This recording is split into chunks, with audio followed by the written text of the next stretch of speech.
వార్తలు దైవికల వాడుతుంటాము.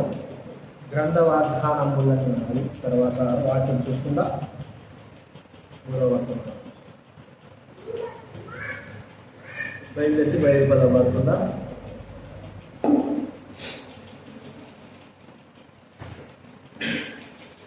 గ్రంథవార్థానంబులన్ని నావి ప్రతి అధ్యాయము వచనము తన దివ్య ప్రేమ వాగ్దానంబులు గ్రంథవార్థానంబులన్ని నావి.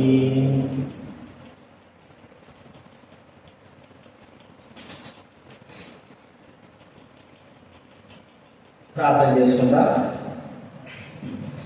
పరలోకమున తండ్రి, చేరువట్టు వల్ల మాట్లాడే కొన్ని విషయాలు మీరు సహాయం చేయవలసిన చేస్తున్నా. స్తుతి ఘనత మహిమ ప్రభావం చెల్లిస్తూ కృతజ్ఞులమే వందనాలు చేస్తూ యేసు నామమున ప్రార్థించి వేడుచున్నాము తండ్రి. ఈ వారం నుంచి 3 వారాలు ఒక్కొక్క మీగా రాసిన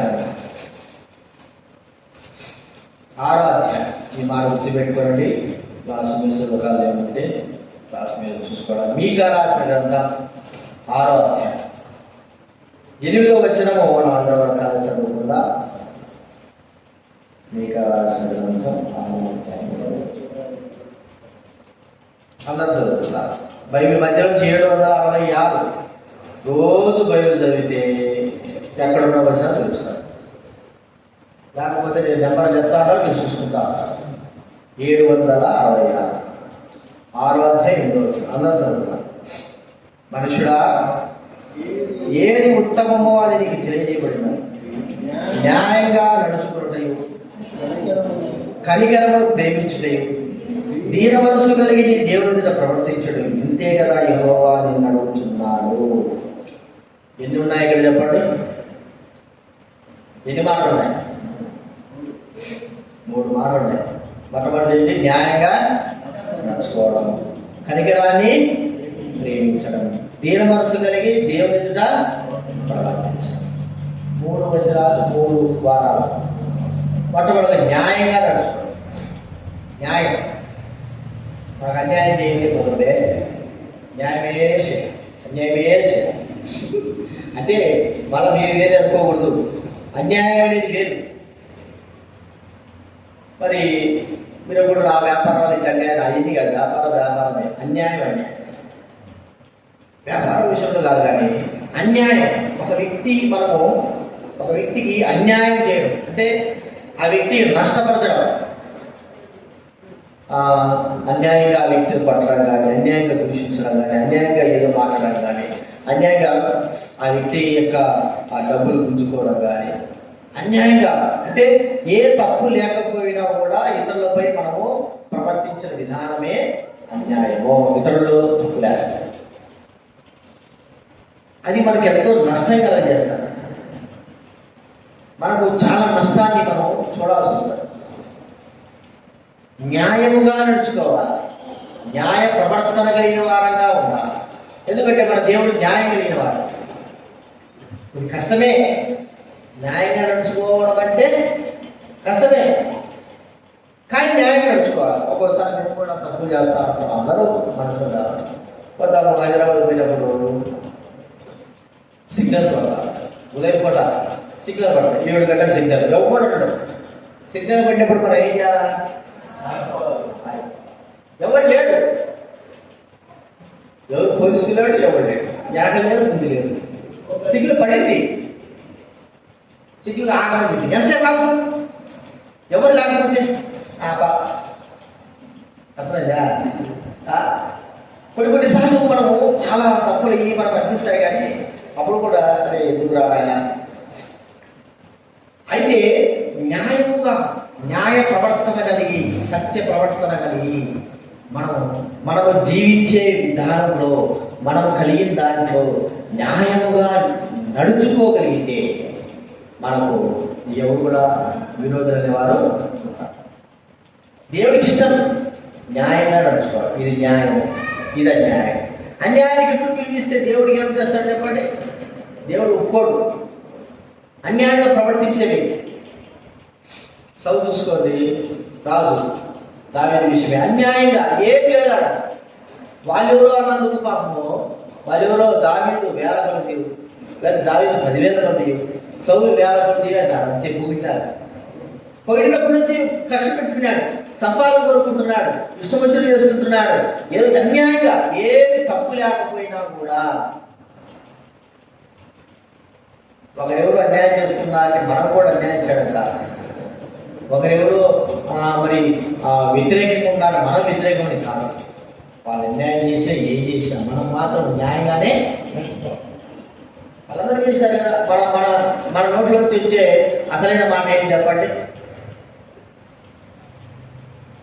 మన నోట్లో వచ్చే మాట ఏదైనా మనము అన్యాయంగా పట్టబడితే వెంటనే మనం అంటారు, ఏ మేము ఒక్కరేనా, వాళ్ళందరూ లేరా, వాళ్ళందరూ అంటున్నారు, వాళ్ళు చూసుకో, ఏమో చూడి. వాళ్ళు పట్టబడలేదు. పట్టబడిన తర్వాత మన తప్పును ఒప్పుకోవాలా? అన్యాయం చేసినా ఒప్పుకుంటే మంచిది. ఇతర మీద మనం పెడితే చాలా వరకు మన జీవితాల్లో అలాగే ఉంటాయి. అన్యాయమైన జీవితం, అన్యాయమైన తీర్పు. లోకంలో అన్యాయ తీర్పులు ఎన్ని జరుగుతున్నాయో, అన్యాయం ఎంతమందికి. అందులో మన ప్రభువైన యేసుక్రీస్తు వారికి అన్యాయముగా సిలువ, న్యాయంగా కాదు, అలా మీద ఉండదు, న్యాయంగా కాదు, అన్యాయంగా సిలువ. ఇది మనం మెచ్చుకోదగ్గ విషయం కదా. మనకైతే అన్యాయం చేసినారనుకో, అన్యాయం చేసినారు, ఇట్లా చేసినట్టు. న్యాయంగా చేసినా కూడా అందరూ ఏమంటారు? మాకు అన్యాయమే చేస్తున్నారంటారు. కానీ నువ్వు నిజంగా ఇది తప్పు, ఇది న్యాయం కాదు ఆయన అని వాడు తెలిసినా కూడా అన్యాయం చేస్తారు. ఎందుకు? వాళ్ళు చేయలేదా, ఏం చేయలేదా, ఇట్లా చేస్తారా, అట్లా చేస్తారా. ఇంకోటి ఏంటంటే, ఇప్పుడు హైదరాబాద్ అన్ని ఇల్లులు పడబడుతున్నారు, కట్టిందే అన్యాయం కట్టుకున్నారు. అర్థమైందండి? ఎందుకు? ఆ కాలువలు, ఆ గుంటలు అన్నీ ఉంటాయి, అవన్నీ గవర్నమెంట్ సంబంధించినవి. ఈ నాయకులు ఏం చేశారు? వాళ్ళకి అమ్మేశారు. వీళ్ళు తెలుసుకున్నారో తెలుసుకోలేదో, లేకపోతే చూద్దాంలే ఇంతమంది 1000 మందిలో ఉంటే మనం ఎందుకు చేస్తాడు, అర్థమైందా? అదే పెట్టారు. ఇప్పుడు పొలగొట్టాలంటే మమ్మల్ని వీధిలో పడేశారు, మాకు అన్యాయం చేశారు అంటే నువ్వు కట్టిందే అన్యాయం కట్టుకున్నావు. అర్థమైందా? నువ్వు మళ్ళీ న్యాయం గురించి ఏం మాట్లాడతావు? అంటే అన్యాయం చేసినప్పుడు అప్పుడు చూసుకుందామని అంటాడు. అది వచ్చిన తర్వాత మా మాట అది ఇటు జరిగింది, అట్లా జరిగింది, మాకు అన్యాయం చేశారే.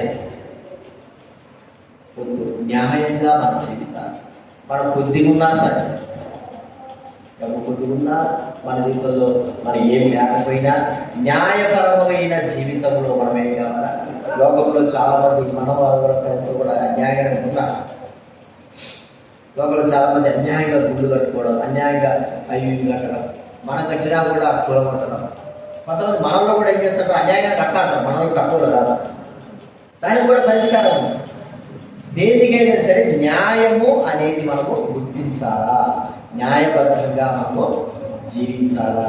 ఈ మాటలు కానీ క్రియలు కానీ ఏమి న్యాయంగా ఉన్నాయా, అన్యాయమైన మాటలు జీవిస్తున్నామా అనేది మనం ఒకసారి గుర్తించుకోవాలి. అన్యాయాన్ని కూడా చోటు ఇవ్వకూడదు. సాధ్యమైనంత వరకు అన్యాయములకు దూరంగా ఉండాలి. అన్యాయము చేయడం ద్వారా మనకు, మన కుటుంబానికే నష్టం, కానీ వేరేదేం కాదు. అన్యాయం చేస్తే మనకు లాభం ఉంటుంది. అన్యాయం చేస్తే మనకు లాభమే ఉంటుంది కదండి. అన్యాయంగా సంపాదించింది మనకి ఎంత లాభం ఉంటుందో, కానీ దానివల్ల ఎంత నష్టం ఉంటుందో మనకు అర్థం కాదు. బుద్ధి ఉన్నది, ఇది న్యాయంగా ఉండాలా అనేటువంటిది మనము జీవించాలా. న్యాయబద్ధమైన అది దేవుడు కోరుకుంటాడు, అలాగే జీవించాలి చివరి వరకు కూడా. లోకంలో అన్యాయం చేస్తేనే ముందుకు పోతాం, న్యాయం చేస్తే పోతాం, కానీ కొద్దిగా పోతాం. అర్థమైందా? అన్యాయం చేసేవాడు అందరికంటే ముందుంటాడు, న్యాయంగా నడిచేవాడు పోతాడు, ఒక్కడికే వేస్తాడు. అన్యాయం నడిచేవాడు అందరికంటే ముందుంటాడు, కానీ అందరికంటే ముందుండేది ఆ అన్యాయం ఎప్పటికైనా నాశనం అయిపోతాయి. కానీ న్యాయబద్ధంగా వెళ్ళేటువంటి జీవితమే చిన్న చిన్నగా అది ఏమవుతుంది? ఆశీర్వపడుతుంది. కాబట్టి దేవుడు అడిగేది ఏంటి? న్యాయంగా ఉండాలి. అన్యాయం చేయాలి. నీకు అన్యాయం జరిగినా పర్వాలేదు, నువ్వు ఇతరులకు అన్యాయం చేయకూడదు. నువ్వు మోసమైనా పర్వాలేదు, నువ్వు ఇతరులు మోసపరచకూడదు. కాబట్టి ప్రియమైన వారంగా న్యాయపరమైన జీవితం కలిగిన వారంగా మనం ఉండాలని ప్రభు మనతో మాట్లాడుతూ ఉన్నాడు. చూడండి, అంత అన్యాయం చేసినాడు నాకు, అయితే నువ్వేం చేయాలా? న్యాయం చేయాలి. చూడు, నాకు ఎంత కీడు చేశాడు అంటే నువ్వేం చేయాలా?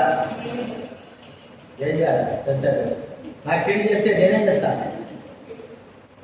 నీ కీడు చేస్తే నువ్వేం చేస్తావు? అదే కీడు చేస్తే నువ్వేం చేస్తావు? మాట్లాడు. నువ్వేం చేస్తావా? Very good, very good. మేలే చేయాలి, కానీ కష్టము. మేలు చేయాలి, చాలా కష్టం. అరే నాకు చేశాడు వాడు, ఇంత అన్యాయం చేశాడు వాడు, నేను వాడికి ఏమైనా సరే కాస్తైనా సరే అన్యాయం చేయాల్సిందే. న్యాయం చేసేది మన ఊరికి అనుకుంటా, కానీ సామాన్య న్యాయం చేస్తామా? ఆ సమయం వచ్చినప్పుడు వాడికి కీడే చేస్తాము, మీరు మాకు చేయాలి. కాబట్టి గుర్తించుకున్నాను, దైవుల యొక్క క్రియ యేసు గురించి ఆయన న్యాయమే చేశారు. ఎక్కడ కూడా అన్యాయం చేయాల, కానీ అన్యాయం పట్టుకున్నారు, అన్యాయం కొట్టారు, అన్యాయం సెలవు చేశారు. కానీ ఆయనకి ఎంత అన్యాయం చేస్తున్నా ఆయన జీవితంలో చేసేది కూడా న్యాయపరంగానే చేశారు, మేలే చేశారు. అది మనకు మార్గదర్శనమైన జీవితం కలిగింది. అంటే గుర్తించుకున్నాం, వాడు నాకు అట్లా చేశాడు కదా, నేను చేయాలి. వాడు నాకు అక్కడ ఉన్నాడు కదా, నాకు అన్యాయం చేశాడు, నేను కూడా వాడి కుటుంబానికి అన్యాయం చేస్తాను. ఇది దేవుడికి ఇష్టకరమైన మాట కాదు. న్యాయంగా నడుచుకోవడము, కనికరాన్ని ప్రేమించడము, ఇంకేంటి దీన మనసు కలిగి దేవుడితో ప్రవర్తించడం, అదే మనకు దేవుడు అడిగేది. నష్టపోతావా? న్యాయం నడుచుకుంటే నష్టపోతావు. మరి న్యాయంగా నడుచుకుంటే నువ్వు నష్టపోయిన 2 రూపాయలతో వచ్చేది న్యాయంగా, 10 రూపాయలతో వచ్చేది అన్యాయంగా. 2 రూపాయలతో నష్టపో, 10 రూపాయలు 8 రూపాయలు పోతే పోనీ, న్యాయంగా ఉండాలని తెలుసుకుంటారు కదా. అదే 10 రూపాయలతో మనం నష్టపోయిన బాగా అన్యాయం చేసాము. ఈ 10 రూపాయలు 8 రూపాయలతో కూడా మనం ఎంత అన్యాయం చేసినారా? ఎంతమంది పనులు పెట్టారు, ఎంతమందికి నష్టం చేశారు. కరెక్ట్. ఒకటే మాట, మనం నష్టపోయినా, మన అన్యాయానికి పాలైనా పర్వాలేదు, కానీ ఇతరులకు మనం ఏం చేయాలి? న్యాయమే. అది దేవుడికి ఇష్టకరమే. దేవుడి జీవితం కూడా ఒక విషయాలు జ్ఞాపకం పెట్టుకున్నా, లేచిన బడి ఒక పాట పాడుకుంటాను.